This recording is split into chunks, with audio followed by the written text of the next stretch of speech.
दोस्तों नमस्कार। कल राहुल गांधी फिर सड़क पर थे। जंतर मंतर पर तमाम विद्यार्थी संगठनों का प्रदर्शन था। माने नॉन बीजेपी जो स्टूडेंट्स फेडरेशन है, जिसमें आइसा भी था, जिसमें कांग्रेस का एनएसवाई भी था, और भी ढेर सारे वाम और कांग्रेस, समाजवादी, अ, तमाम छात्र संगठनों ने जो जंतर मंतर पर रोजगार को लेकर के, एजुकेशन को लेकर के प्रोटेस्ट किया था, उसमें राहुल गांधी पहुंचे हुए थे। राहुल गांधी ने एक बहुत छोटी सी स्पीच दी, लेकिन बेहद प्रभावशाली।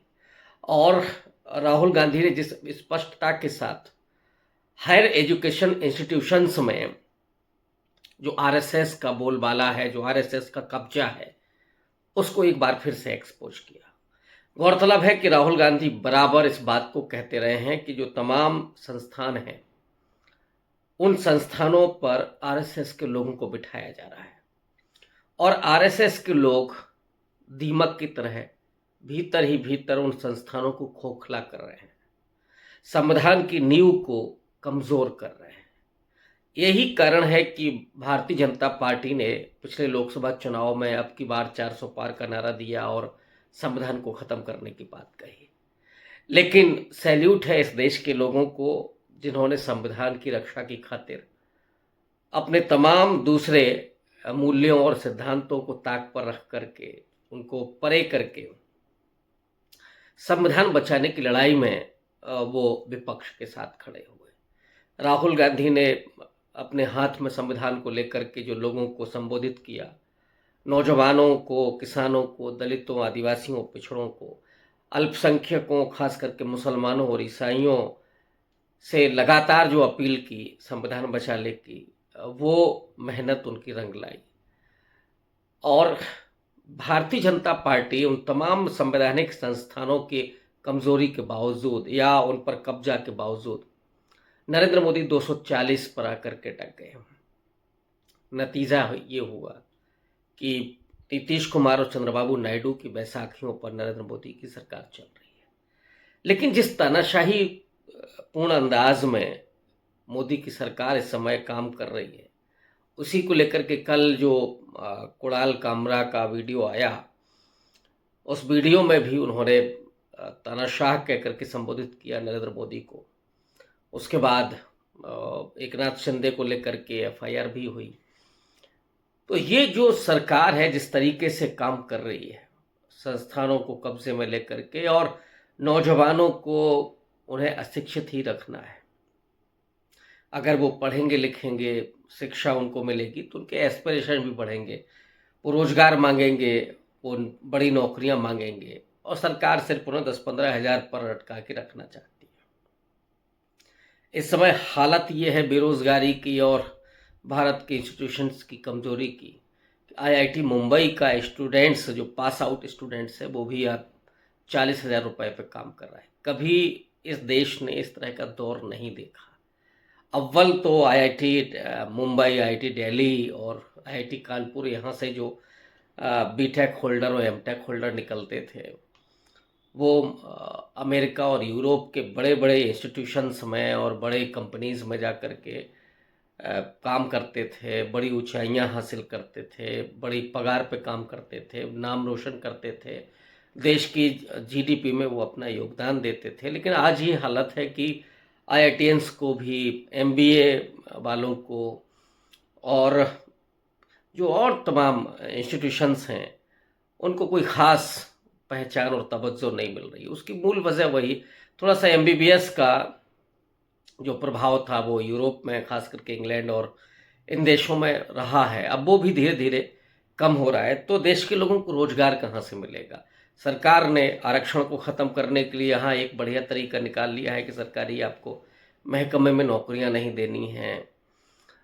दलितों, पिछड़ों को दबाने के लिए, आदिवासियों को कमज़ोर करने के लिए एजुकेशन इंस्टीट्यूशंस ही ख़त्म कर देना है, रिजर्वेशन ख़त्म कर देना है, फीसें इतनी महंगी कर देनी है। प्राइवेट इंस्टीट्यूशंस इन 10-11 साल में जितने बड़े पैमाने पर खड़े हुए, हालांकि इसकी शुरुआत तो मनमोहन सिंह के समय पर ही हो गई थी, लेकिन जितने व्यापक पैमाने पर इस समय ये प्राइवेट यूनिवर्सिटीज़ खड़ी हुई हैं, वो पूरा धंधा हो गया। अब ये एजुकेशन नहीं है, अब ये सार्वजनिक सेक्टर के भीतर नहीं आता है, अब ये सरकार का उत्तरदायित्व तो नहीं है, बल्कि ये मुनाफाखोरी का धंधा बन चुका है।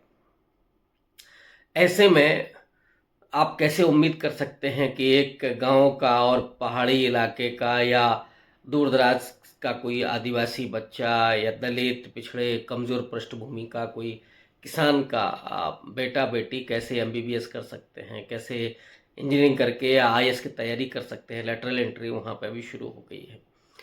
इन स्थितियों में आप देख रहे हैं कि लगातार नौजवान आत्महत्या कर रहे हैं।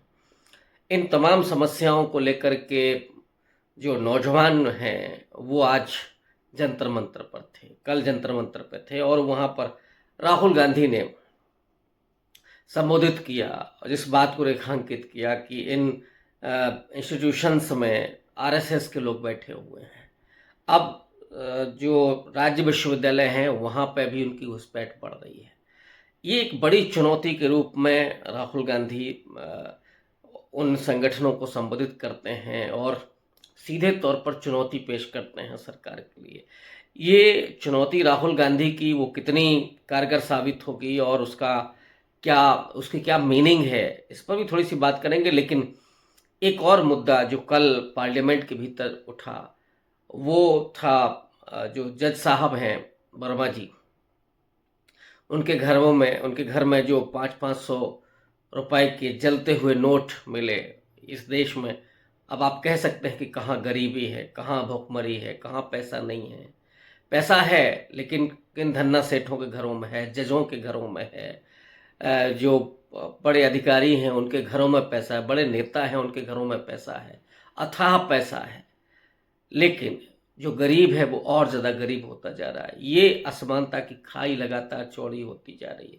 ये आश्चर्यजनक है कि जब इस देश में 82 करोड़ लोगों को 5 किलो राशन पर जिंदा रखा जा रहा है, उसी ज़माने में पिछले 4-5 साल के भीतर कोरोना के और पहले से आप चले जाएंगे और अब तक 100 से ज़्यादा अरबपति हुए हैं, नए अरबपति बने हैं। और अडानी अंबानी तो दुनिया के अरबपतियों की लिस्ट में दूसरे नंबर तक पहुंच गए थे अडानी। ये मोदी का करिश्मा है, ये मोदी की अपनी इकोनॉमिक पॉलिसी है। मोदी और आरएसएस के जो माइंडसेट है कि इस देश के लोगों को गरीब बना करके रखना, यही वजह आप देख रहे होंगे कि लगातार आगजनी हो रही है, बुलडोज किया जा रहा है, घरों को क्यों तोड़ा जा रहा है, क्यों आग लगाई जा रही है दुकानों में। लोगों को गरीब रखना इनकी उस साजिश, उस बेचारगी का हिस्सा है। जो गरीब रहेंगे वो आपकी गुलामी को स्वीकार कर लेंगे, लड़ने की उनमें हिम्मत नहीं होगी, मादा नहीं होगा। अशिक्षित रखना है तो संविधान की ताकत को नहीं समझ पाएंगे, अपने अधिकारों को नहीं महसूस कर पाएंगे। उनको संगठित नहीं रखना है, उनको संगठित एक धर्म के खिलाफ खड़े करना है, उनके भीतर केवल अंधविश्वास पैदा करना है, उनके भीतर धार्मिक वो पूरी कुंठा पैदा करनी है। और बेरोजगार रहेंगे तो कुंठा तो पैदा होगी ही। उनको अंधविश्वासी ही नहीं कट्टर बना देना है, इस्लामोफोबिया उनके भीतर इतना पैदा कर देना है। तो ये जो पूरी प्रयोगशाला काम कर रही है, लेकिन नोटों की गड्डियां हैं, जलते हुए नोटों की, इस मुद्दे को उठाया कल मल्लिकार्जुन खड़गे ने पार्लियामेंट में। और हालत ये थी कि राज्यसभा, चूंकि राज्यसभा में है तो राज्यसभा के सभापति महोदय कहा कि कुछ भी रिकॉर्ड पर नहीं जा रहा है। ये आपको ये सुनकर के आश्चर्य होगा कि जुडिशरी में जो करप्शन है उसको कैसे डिफेंड किया जा रहा है सरकार के द्वारा, राज्यसभा के सभापति के द्वारा, कि नहीं कोई रिकॉर्ड में नहीं जाएगा। अगर यही 10 साल पहले की सरकार होती तो शायद इस पर डिस्कशन होता, चिंता जताई जाती सरकार के द्वारा, और जुडिशरी में करप्शन को मिटाने के लिए और जुडिशरी को और समावेशी बनाने के लिए कुछ कदम उठाए गए होते, सिफारिशें होती। लेकिन इस सरकार में ऐसा कुछ भी नहीं होता है। ये सरकार तो उन तमाम संस्थानों को अपने भीतर समेट करके अब जुडिशरी में कितने आरएसएस के लोग गए हैं, खुद कह रहे हैं कि हम जीवन भर आरएसएस में जुड़े रहे। बंगाल के 2 न्यायाधीशों को आप जानते होंगे, जिन्होंने, एक ने तो रिजाइन करके बीजेपी के टिकट पर चुनाव भी लड़ा, दूसरे जब रिटायर्ड हो गए तो बीजेपी में आ गए। और ये इस देश के तमाम हाई कोर्ट्स की स्थिति है। जयपुर का जो हाई कोर्ट है, राजस्थान का जोधपुर में, जो वहाँ पे क्या है कि मनु की मूर्ति ही लगी हुई है। संविधान और डॉक्टर अंबेडकर के उनके विचारों को सीधे तौर पर चुनौती दी जा रही है, लेकिन वो मामला अभी भी सुप्रीम कोर्ट में है, पिछले 2-3 दशक से चल रहा है। सुप्रीम कोर्ट ने अभी तक उस पर फैसला क्यों दे? क्योंकि सुप्रीम कोर्ट के जो जज महोदय हैं, जो उस आइडियोलॉजी से ही आते हैं, जिनको मनुस्मृति पसंद आती होगी, मनुस्मृति के आधार पर वो चाहते हैं कि हम फैसले दें, मनुस्मृति के आधार पर वो संविधान को चाहते होंगे, इसलिए वो फैसला नहीं हो पा रहा। वरना इस देश में संविधान लागू होने के बाद कोई मनु और कोई गॉड, कोई अल्लाह, ये सब नहीं हो सकता। वो आस्था के विषय हैं, लोगों की अपनी आस्थाएं, वो पूजा अर्चना करें, ये भी संविधान उनको अधिकार देता है। लेकिन संविधान के ऊपर कोई नहीं है।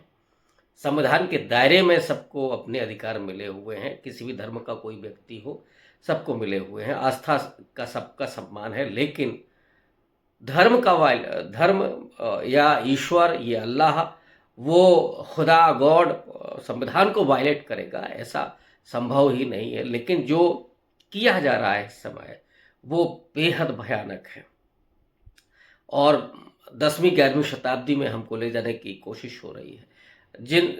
उस दौर में जहाँ पर स्त्रियां गुलाम हुआ करती थी, जहाँ पे दलितों पर रोज अत्याचार होते थे, जहाँ आदिवासियों को जंगलों के भीतर धकेल दिया गया, उनकी ज़मीनों पर कब्जा कर लिए, जहाँ आज जो ओबीसी है वो शूद्र बन करके केवल खेती किसानी का काम करता था, जिसके पास न दौलत थी, न धन था, न शिक्षा थी, न शस्त्र था, ये कुछ नहीं था। और एक बहुत छोटा सा तबका था जो समाज में वर्चस्वशाली था, जो अमरबेल की तरह वो शोषण करते हुए, जोंक की तरह शोषण करते हुए पल्लवित पोषित हो रहा था, जिसका समाज में वर्चस्व बना हुआ था। संविधान ने उन सबको हटा करके और सबको समान कर दिया। यही परेशानी उस संघ की है, वही बीजेपी की है कि जो समता और बंधुत्व में कभी विश्वास नहीं करती, जिसकी पूरी आइडियोलॉजी ही जातिगत व्यवस्था और वर्ण व्यवस्था पर आधारित है, पितृसत्तात्मक मूल्यों पर आधारित है, जो पवित्रता और अपवित्रता के कॉन्सेप्ट को लेकर के चलते हैं, जो कर्म और अंधविश्वास को लेकर के चलते हैं, कर्मकांड और अंधविश्वास को लेकर के चलते हैं, पाखंड में भरोसा करते हैं, वो कैसे इस देश में लोगों को एक समान नज़रिए से देख सकते हैं? संभव ही नहीं है। उनके लिए स्त्रियां दासी हैं, उनके लिए दलित अपवित्र हैं, उनके लिए ओबीसी शूद्र है, उनके लिए आदिवासी वो जंगलों में रहने के काबिल हैं, को चंद पूंजीपति और कुछ एक छोटा सा समाज का हिस्सा वही इस पर काबिज होगा। लेकिन ये संवैधानिक तंत्र है, ये लोकतंत्र है। इस तंत्र के लिए 150 साल, अंग्रेज़ों के ज़माने में 90 साल का स्वाधीनता आंदोलन, और उस पर भी हज़ारों लोगों की कुर्बानियाँ। अभी 23 मार्च गुजरा है, भगत सिंह, सुखदेव, राजगुरु को लोगों ने याद किया। और इसके अलावा 9 महीने, 9 साल तो 9.5 साल नेहरू को जेल, गांधी जी को जेल, अंबेडकर का अलग स्ट्रगल, सामाजिक आज़ादी का, महिलाओं की आज़ादी का। और इस पूरे आंदोलन के ज़रिए जो मूल्य निकल करके आए, जो मूल्य पैदा हुए, जो संविधान बन करके सामने आया, उसने नागरिक आज़ादी को तवज्जो दी, उसने समानता को रेखांकित किया, उसने बंधुत्व के सपने को साकार करने की कोशिश की। लेकिन आज धार्मिक कट्टरता और संघ के पूरे तांडव के बीच, उसके वर्चस्व के बीच, जिस तरह से इस देश को फिर से उन करोड़ों लोगों को गुलाम बनाने की साजिश चल रही है, उसके ही खिलाफ कल राहुल गांधी खड़े थे और पार्लियामेंट में खड़ गए। बहुत शुक्रिया।